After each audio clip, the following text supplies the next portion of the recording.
I would like to tell you about a wonderful little girl named Lovena, and how she changed the lives of one American family forever.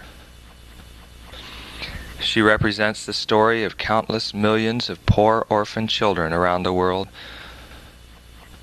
with no one to love them.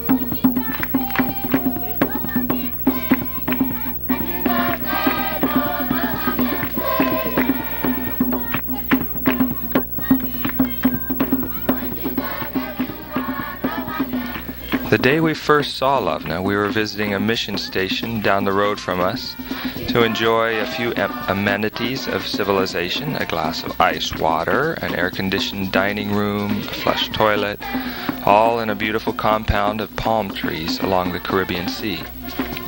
We were short-term missionaries to Haiti. Our friends at the mission station knew that we were looking to adopt a Haitian child, so when a lady came with her little niece she could no longer care for, they asked if we would like to see her. Lovena was 2.5 years old, but looked like a toddler. She weighed only 17 pounds. She had those big, serious eyes that never quit her fearful inspection of us. I wonder if we were the first white people she had ever seen. She was a beautiful brown, but so thin my wife could put her fingers around her leg and touch finger to thumb all the way up her thigh.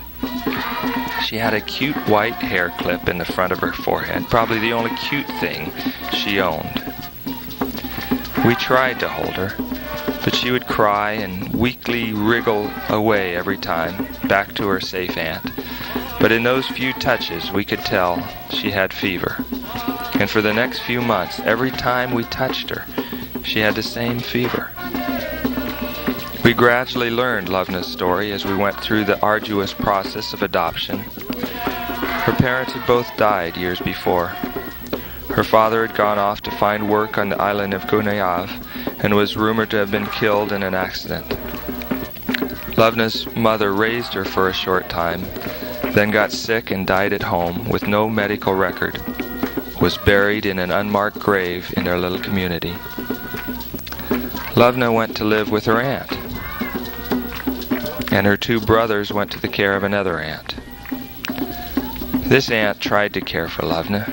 She had 3 children of her own and no husband, so most of the time Lovena just stayed at the voodoo temple, sleeping on the dirt floor. The temple was a bright blue block building, the only one in the area with a metal roof. It was painted with amazing, hideous monsters on the outside and inside walls, along with a few paintings of a Jesus-type figure with many arrows stuck in him as he stood tied to a tree.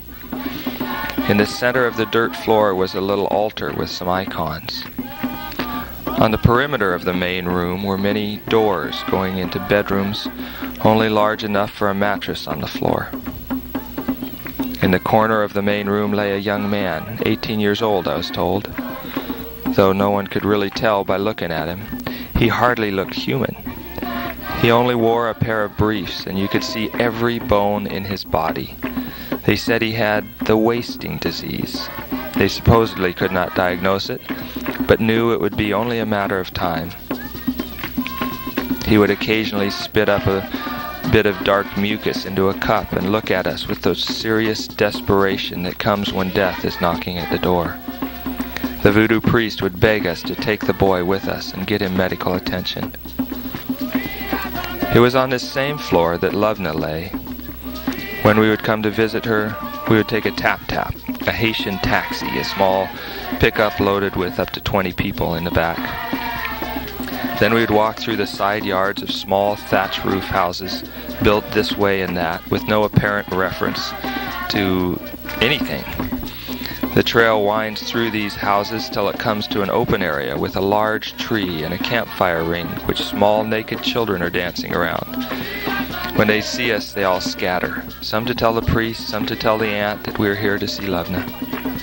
It's always the same. She is always by herself, sleeping naked in the dirt of the voodoo temple.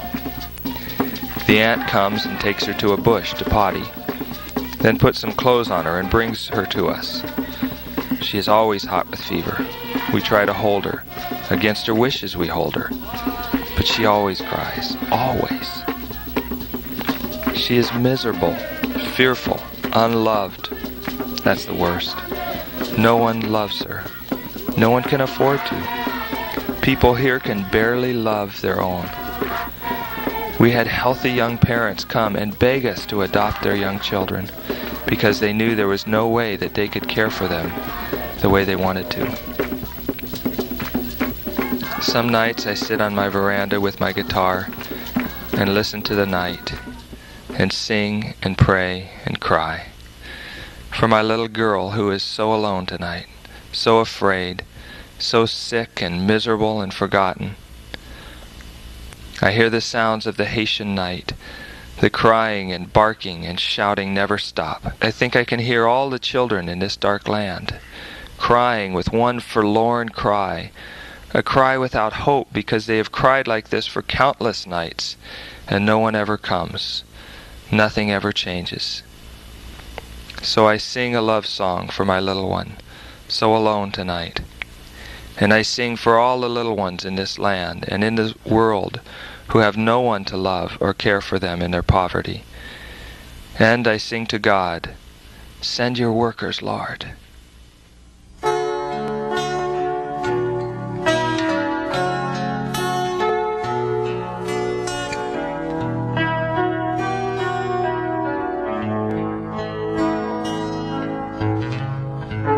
Somewhere in this land, my baby's crying tonight, all alone, with no one to hold her.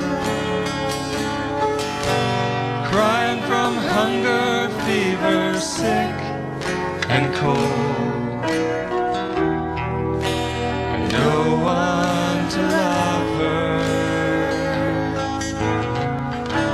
All over this dark land, there are babies crying tonight, all alone, with no one to hold them. Afraid of living, afraid of dying, afraid that no one loves them. Would you be with her, Lord? Hold her little hand in yours. Help her know that she is loved by you, and that we love her too.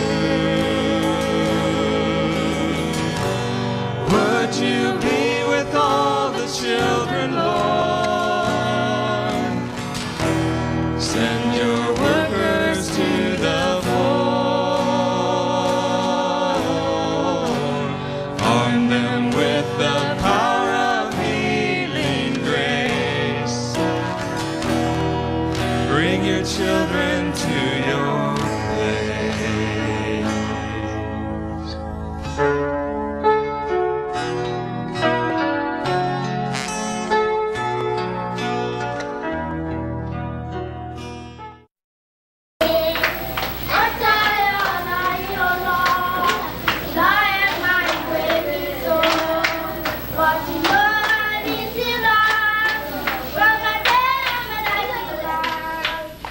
I do not know how to finish the song, so it remains unfinished.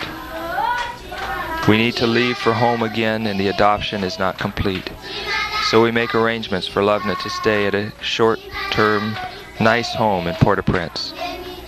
They're good to her, They take her to the doctor again, and we hear she is eating better, and she has accepted one of the Haitian mothers, so she doesn't cry all the time now. She is eating and will gain weight.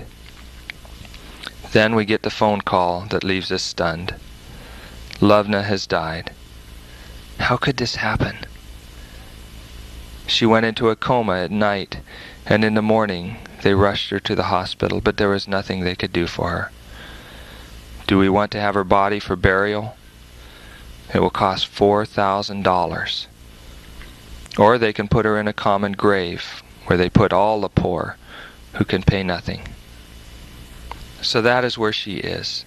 Ashes to ashes, dust to dust. Poor she came into this world, and with the poor she will remain. But not unloved. A common grave. The faceless masses of poor pass away every hour of every day, and they go into the same common grave. Life is cheap in the poor places of the world. One grows callous. Now I know the last verse.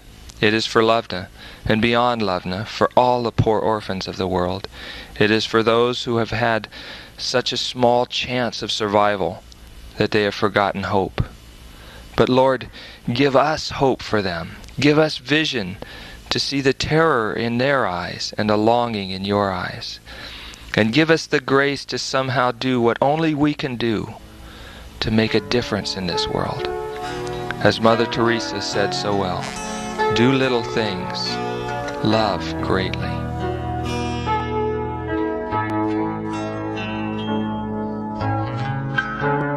All over this old world, there's children dying tonight, all alone, with no one to help them. Walking down the fearful road to death. Loving hand of God, and let them touch you inside. Won't you open up your life to them and do what only you can do? Let the love of Christ shine through your life and make a difference in this world.